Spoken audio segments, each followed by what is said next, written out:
All right, I am extra excited today because we're doing a review on a brand new release from Tissot. This is the Tissot Seastar Powermatic 80 GMT 1000, and I actually have it next to my personal Seastar Powermatic 80, the Seastar 1000 in gray.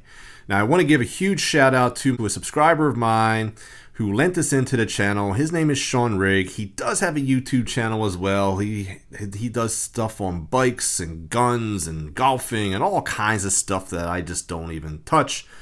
So please do me a huge favor and give him a subscribe. So, as you can see here, this GMT is definitely a bigger watch than my Tissot Seastar 1000. We're looking at a 45.58 millimeter case diameter on this one versus 42.72 millimeters in case size. Now, when you look at the two on the wrists, and I'll give you guys a side by side and show you what they look like on the wrist, but you'll see that there's really not a huge difference. And what do I mean by that? Well, I know we're getting at least a 3 millimeter difference between the two when it comes to case size.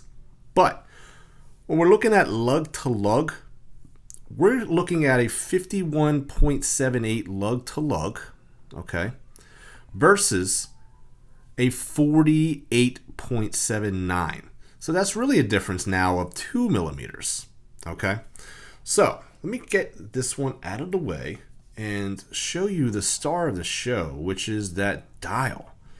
This dial has taken a page out of Grand Seiko's book. Now, granted, I'm not comparing the two dials because Grand Seiko is the king of dials. There's no doubt about it.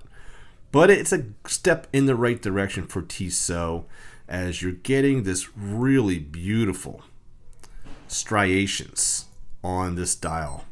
And when you compare it to the Sunburst, yeah, Sunburst is beautiful, but there's no comparison. That is just a really beautiful dial. Nicely done. Now, I know a lot of people were concerned about whether or not this would be a bi-directional bezel. Well, it definitely goes this way. And it actually does have a similar feel, by the way, to I have to admit, this one feels a little bit better. But with that being said, we do get a bi-directional bezel though. So that's good news. And you are getting positive clicks, but I have to admit that the bezel does feel a bit better on the Tissot 1000. Not a game changer though. Not a game changer in the slightest. Now, we're also getting what is known as a true GMT. Now, what do I mean by that? Well, we're going to unscrew the crown and we're going to click it to the first position. And what's going to happen is you're going to see a jump hour hand. And what's great about that is when you're traveling, obviously, you can just set it just like that instead of the typical way. But the other great thing is you can change the date this way too. So check that out. Now, to change your GMT hand, you're simply going to do the typical. All right, and then you set it and forget it. What we're going to do is I'm going to give you that winding action. It's got that typical Powermatic 80 grainy sound, smooth operation, and then even bringing that crown back in, you just put a little bit of pressure and it screws back in without a problem. You're going to get a sine crown. You're going to get that cogwheel crown as well. You're getting the same type of cutouts that you get with a typical Tissot Seastar. Love it or hate it, it's here to stay. So that's going to be polished, and then you're going to get that vertical brushing as well. Obviously, it's going to be a fingerprint magnet on the polishing. Same type of coin, or same type, yeah, kind of like a coin edge, but not quite. It's not quite as close together as a coin, but I would still consider it a coin edge. Same thing there with the Tissot 1000. No issues with grip at all. And just going to show it to you on the wrist again here. You do get that true milled clasp here, by the way, guys. Here's that milled clasp. And you do get, yes, you're going to get that diver extension as well, just like that.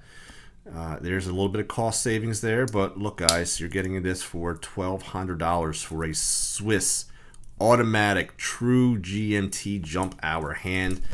I find that just to be absolutely unbelievable at this price point. So there it is on the wrist. I thought it would be too big on my 7-inch wrist, but I have to admit it does wear well. It is a bit of a chunky monkey though. This one is coming in at right at like a 15, man, almost like a 15 and a half, guys, right? Versus the Seastar, which is coming in at a 13, almost 13 even. So 2 millimeter difference even in width, okay? So we could see that GMT complication adds a little bit of width to the case. But with that being said though, and wearing this on the wrist here, it doesn't feel top heavy at all. And as I said before, it's not spilling over the wrist either like I thought it would. So they did a good job with that. And I find that, you know, the bracelet is exactly the same as on my 1000. Not a huge fan, by the way, of the polished center links. I wish it was all brushed, or at least for me, I like the opposite. I would like to have seen the polished outer and then brushed inner, but that's a personal preference. Now, one thing right away I will tell you is that with this quick release, I don't know how in the world you're going to be able to get in there. You see how tucked in that is? I cannot, for the life of me, comfortably get in there and get that. You could see how deep that is. Like, I can't possibly get that. Now, when we look at the Tissot 1000, because it's a thinner movement, I can actually get these. And I can get these pretty easily, as you can see there. As you can see, the case back, there's the movement of the 1000 without the GMT function. And then here it is. Looks very, very similar. Looks very similar, guys, but obviously it's different because of that GMT function. So I'm going to put this on the time graph and give you guys the accuracy of this movement here. So as you can see, this watch is dialed in pretty well. No problems there.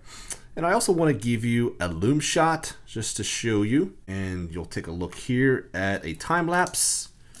Awesome. The other thing I'm curious about is the sapphire crystal. We could see that we do get some beveling here. There is some AR coating underneath. I'm not having any problem in regards to glare. Sapphire on the top. You're going to get mineral on the bottom. Again, a little bit of cost savings, but at the end of the day, it doesn't really matter. To me, personally, I think having sapphire on the top is definitely the most important.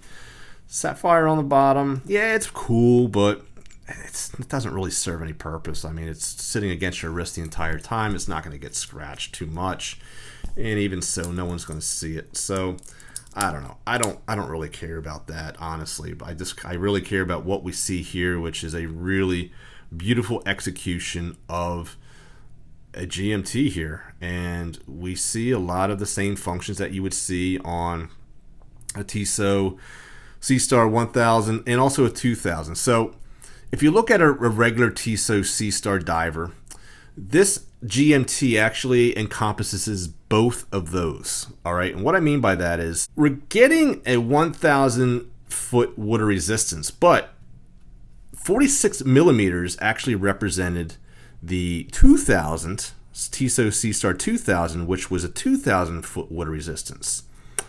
But here we're actually getting the Seastar 2000 case diameter, but with the Tissot 1000 water resistance.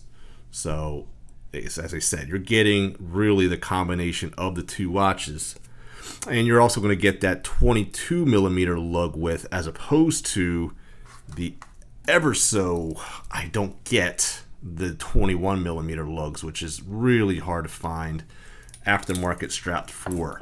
So you're definitely going to have more of a much better time finding a strap for this one. So guys, I just received this in the mail, and I have to say, so far I'm highly impressed with this watch. The ceramic on it is actually flawless. The green on it definitely is more of a I would have to say it's a little bit lighter than a hunter green. It's definitely not too dark. It's not too light. It's just the right shade. The black is just piano black. And I must say, it's a stunner on the wrist, especially with that dial. And of course, making that GMT hand red was a really good move. And of course, you've got the GMT lettering in red as well. Just, you know, I think Tissot did everything right here. I think the only argument that people are going to make is size for some people. Luckily, they kept that lug to lug a lot less than I figured they would.